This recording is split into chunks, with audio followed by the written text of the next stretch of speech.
kepada warga masyarakat untuk berani melaporkan kepada kepolisian atas peristiwa yang dihadapi apabila terkait dengan pinjaman online ilegal ini.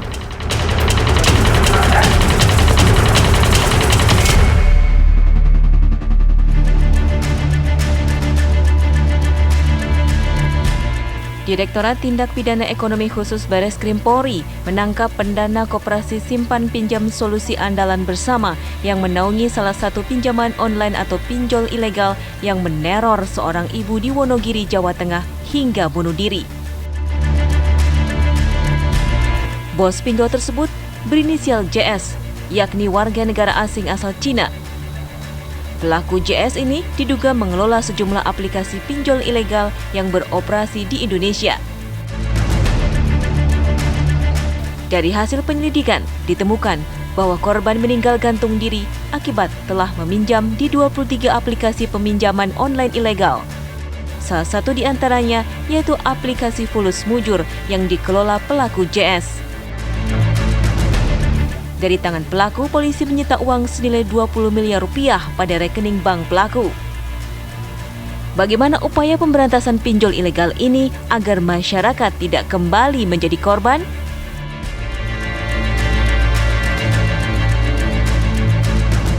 Ya pemirsa, memang masih terkait pinjol. Kenapa sih mungkin masyarakat lagi-lagi pinjol. Pemirsa, karena ini sudah menjadi fenomena masyarakat. Bahkan ketika aparat kepolisian menangkap pendana dari pinjol ilegal jaringan Jakarta Tangerang ditelusuri WNA pemirsa, warga negara Cina. Nah kemudian menjadi pertanyaan sebentar, ini kok bisa ya mereka mencari cara uang dengan cara seperti ini, kok seperti tidak terpantau, tidak ada mengawasi. Itu akan saya bahas di malam hari ini. Sudah hadir di sini Pak Thomas Sunario sebagai kriminolog kita. Selamat malam Pak. Selamat malam Mbak Caca. Kita melihat di sini karena bukan hanya korban secara materi, korban nyawa. Karena ada seorang ibu rumah tangga yang meninggal dunia karena diteror dari pinjol ilegal tersebut. Nanti saya juga akan berbincang dengan narasumber saya lainnya pemirsa, bahkan dari pihak asosiasi fintech. Tapi mungkin sebelumnya atau mungkin saya akan sapa dulu ya. Selamat malam Pak Kuseriansyah. Selamat malam Mbak Rina. Selamat malam. Ya Mbak Rina, ini dari Asosiasi Fintech Pendanaan Bersama Indonesia ya? Ya, betul. Baik, saya juga masih melihat di sini Pak Tulus Abadi dan saya juga sudah melihat di sini Mas Hendy. Selamat malam. Ya. Mas Randy, selamat malam. Malam. Ya. Malam, Mbak Caca. Ya, Mas Randy, saya ingin mendalami dulu nih ke Mas Randy karena kita ingin tahu sebenarnya seperti apa sih orang yang terjerumus dari lingkaran setan pinjol ilegal. Kalau bisa diceritakan, ini Mas Randy sebenarnya pinjol ilegal yang Mas pinjam juga sempat gak sih apa ya istilahnya ya, menawarkan banyak, satu nawarkan, besok ada nawarkan lagi, terus bunganya sangat tinggi. Seperti itu kah Mas? Iya Mbak, jadi bunganya itu sangat tinggi sekali, makanya saya dari lubang tutup lubang, bikin ke satu lagi buat bayar yang ini, pinjam lagi gitu loh Mbak. Dan mereka itu kalau untuk nagihnya itu Mbak, sadis Mbak. Sadisnya kayak gimana sih Mas? Coba diceritakan, tapi agak disensor mungkin bahasanya ya. Apakah dengan gambar, kata-kata, telepon terus menerus? Kata-kata Mbak, kata-kata Mbak. Kata-kata kasar dia gitu ya?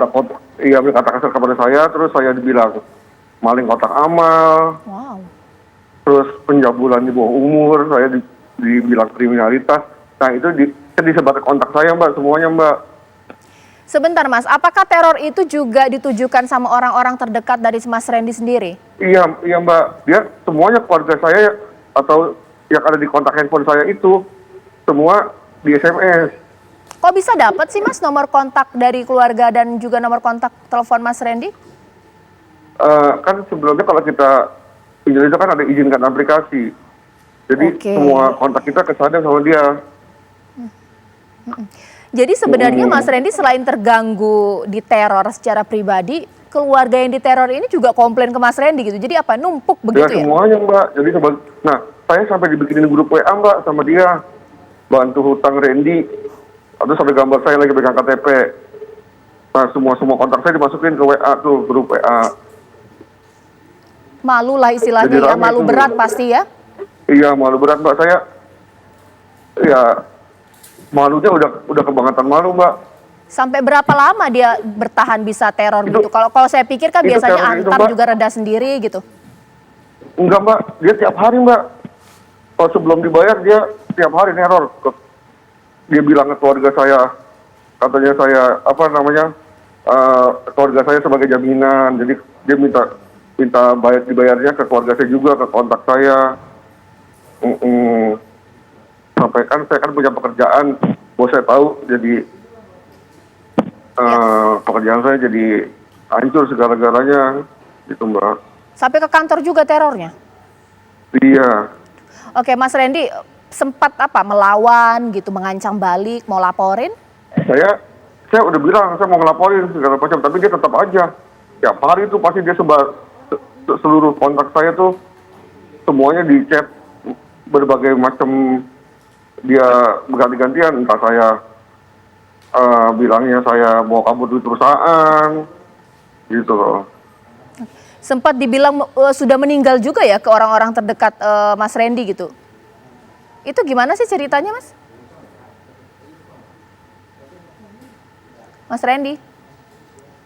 Ya agak terputus ya komunikasi kita. Mungkin diperbaiki dulu Mas Randy ya. Ya, diperbaiki dulu ya. Mungkin saya minta tanggapan terlebih dahulu dengan Pak Tulus. Pak Tulus, sebenarnya bagaimana? Kita nggak mungkin ya bilang bahwa setiap hal yang dirasakan oleh para konsumen peminjam di pinjol ilegal ini tidak dilaporkan. Sebenarnya yang masuk ke YLKI itu banyak Pak, keluhan-keluhan seperti itu. Betul, sebenarnya YLKI sudah melakukan public warning baik pada masyarakat dan juga pemerintah dan juga polisi itu sejak 2018. Wow. Ya, karena 2018 itu pengajuan konsumen soal pinjol di YLKI itu nomor 1 sampai sekarang. Dan saya juga sudah berkali-kali membuat rilis terkait hal ini, tapi nampaknya ya belum mendapatkan perhatian yang memadai dari berbagai pihak. Baru sekarang ini setelah Presiden Jokowi menggebrak dan kemudian polisi nampak semakin terkopoh-kopoh atau agresif di dalam upaya menegakkan hukum. Nah, selama ini kok tidak ada upaya-upaya untuk itu kalau memang bisa? Ternyata kan bisa. Nah, ini yang saya kira ada satu faktor, di satu sisi memang masyarakat literasi digitalnya memang kurang baik, tapi di sisi lain juga upaya law enforcement yang dilakukan juga sangat lemah. Nah, kita harapkan upaya yang dilakukan polisi ini bisa melakukan pembersihan sampai ke hulunya, walaupun saya tidak yakin kalau kemudian ini tidak dilakukan secara konsisten, secara terus-menerus, tapi kemudian nanti akan tertutup oleh berita-berita lain atau kasus lain dan kemudian kendor lagi di dalam upaya penegakan hukumnya ataupun upaya untuk mengawal dari sisi proses bisnisnya. Oke, iya ditahan dulu Pak Tulus. Mungkin saya sekarang langsung ke Asosiasi Fintech Pendanaan Bersama, Mbak Rina di sini. Mbak Rina, saya mohon maaf bahwa ini tidak bermaksud untuk menyudutkan atau apapun istilahnya, tapi ada kekhawatiran dan juga pertanyaan dari masyarakat mengingat ketika proses penggerebekan yang terjadi di sejumlah wilayah ditemukan satu gedung ada fintech yang legal, ada yang ilegal, bahkan dari PPATK atau mungkin juga dari kemarin saya sempat berbincang dengan Pak Mahfud MD, mau ditelusuri nih apa jangan-jangan fintech legal dan ilegal ini punya keterkaitan. Ini bagaimana, Mbak? Ya, pertama-tama kami sangat mengapresiasi sekali ya penindakan yang telah dilakukan oleh pihak kepolisian. Dan sekali lagi kami sebagai Asosiasi Fintech Pendanaan Bersama yang legal, artinya memang bernaung menjadi member AFPI dan diregistrasi dan tunduk kepada aturan OJK, kami tidak henti-hentinya untuk selalu menghimbau kepada masyarakat untuk hati-hati dalam memilih pinjol ilegal. Nah, mengenai tadi bahwa ditemukan ada yang legal dan ada yang ilegal di satu tempat seperti itu, ya terus terang kami juga sebagai asosiasi selama ini terhadap member kami menegakkan aturan-aturan yang sesuai dengan code of conduct kami, seperti itu. Jadi kami yang dapat kami atur adalah memang member yang berada under fintech pendanaan yang legal, kira-kira seperti itu, Mbak Caca ya. Sementara ini komentar saya. Mbak Rina, nanti saya akan tanya sebenarnya kalau untuk yang legal berapa sih besaran bunga, durasi waktu, pembayaran hutang, atau berapa dana yang bisa dihutangkan. Dan mungkin nanti saya ke Pak Thomas juga ya, Pak, kalau saya memposisikan diri saya dengan Mas Randy tadi, saya udah nggak kuat Pak dengan teror seperti itu. Mungkin akan berpikir yang macam-macam seperti menyakiti diri sendiri, kabur dan lain-lain. Apakah ini juga menjadi pemicu kalau ada sampai orang bunuh diri dengan teror yang luar biasa? Sesaat lagi di Apa Kabar Indonesia Malam.